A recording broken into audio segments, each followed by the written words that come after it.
ഇപ്പോൾ വന്നൊരു പ്രമോയാണ്. അനാഥാലയത്തിൽ നിന്നും രേവതിക്കുട്ടിയെ വിളിക്കുവാണ്, നിന്നെ അന്വേഷിച്ചിട്ട് ഇങ്ങനെ ഒരാൾ വന്നിട്ടുണ്ട്.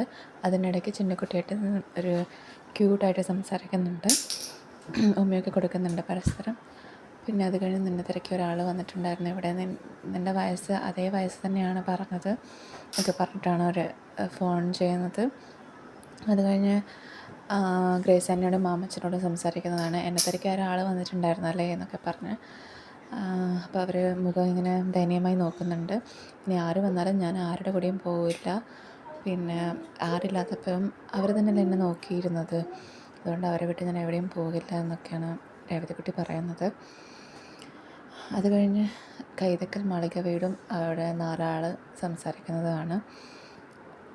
ശിവനും രാജീവനും ഗംഗാധരനും പിന്നെ ഹരിയും കൂടി സംസാരിക്കുന്നത്. ഇനി അലീനയോട് മോശമായിട്ട് സംസാരിക്കുകയോ അവളെ കുറ്റപ്പെടുത്തുകയോ ഒന്നും ചെയ്യരുതെന്നാണ് പറയുന്നത്. അപ്പോൾ ഹരീൻ്റെ മുഖം ആകെ വാടുന്നതാണ് കാണുന്നത്. അവനാകെ ദേഷ്യം വന്നിട്ട് അച്ഛനെ നോക്കിയിട്ട് പോകുന്ന ഒരു ഭ്രമമാണ് ഇന്ന് കണ്ടത്.